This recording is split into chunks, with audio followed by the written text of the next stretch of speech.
Hello friends, நம்ம இன்னைக்கு road side சுண்டல் மசாலா தான் பார்க்க போகிறோம்.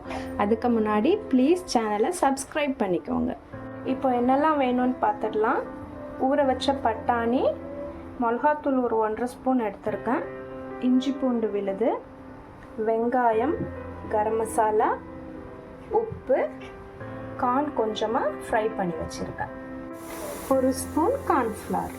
பட்டாணியை இப்போ குக்கரில் சேர்த்துட்டு கொஞ்சமாக உப்பு, மஞ்சத்தூள் போட்டு நம்ம வேக வச்சு எடுத்துக்கலாம். பட்டாணி இப்போ நல்லா வெந்துடுச்சு. இந்த அளவுக்கு வேக வச்சு எடுத்துக்கலாம். நம்ம இப்போ வேறு ஒரு கடாய் வச்சு அதில் கொஞ்சமாக எண்ணெய் ஊற்றிக்கலாம். எண்ணெய் சூடானதும் நறுக்கி வச்சுருக்க வெங்காயம், இஞ்சி பூண்டு,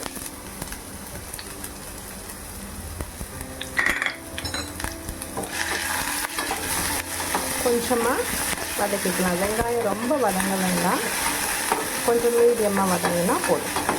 இந்த அளவுக்கு வதங்கினா போதும். இதில் இப்போ நம்ம எடுத்து வச்சுருக்கிற மிளகாத்தூள், கரம் மசாலா தூள் போட்டு நல்லா மிக்ஸ் பண்ணி விட்டுக்கலாம்.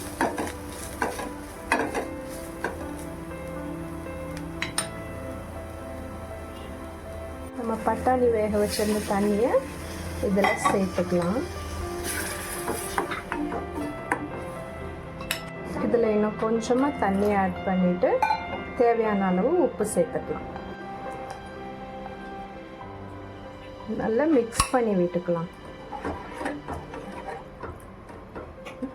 நல்லா கொதிக்கட்டும். கொதிச்ச அப்புறமா நம்ம அதில் பட்டாணியை சேர்த்துக்கலாம். நல்லா கொதித்து அந்த பச்சை வாசனை எல்லாம் போகணும்.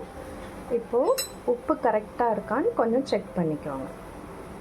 இதில் நம்ம கொஞ்சம் கார்ன்ஃப்ளவர் கரைச்சி வச்சுருக்கோம், ஒரு திக்னஸ்க்காக. அதை நம்ம ஆட் பண்ணி கொஞ்சம் அது திக்காகனதும் நம்ம வேக வச்ச கடலையை ஆட் பண்ணிக்கலாம். இப்போ கொஞ்சமாக திக்காயிடுச்சு. நம்ம கடையில் வாங்குறப்ப பார்த்திங்கன்னா கொஞ்சம் இந்த மாதிரி திக்காக தான் இருக்கும். இப்போ இது ரெடி ஆயிடுச்சு. இதில் நம்ம வேக வச்ச கடலையை ஆட் பண்ணிக்கலாம்.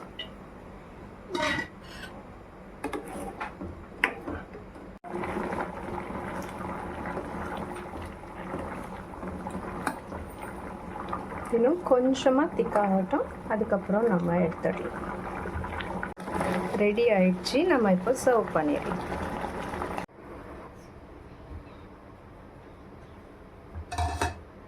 இது மேலே கொஞ்சமாக வெங்காயம் போட்டுக்கலாம். நம்ம ஃப்ரை பண்ணி வச்சிருந்த கார்ன் கொஞ்சம் போட்டுக்கலாம்.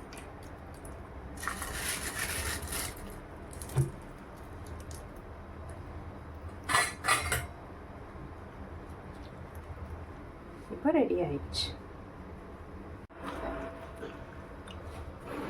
Thanks for watching.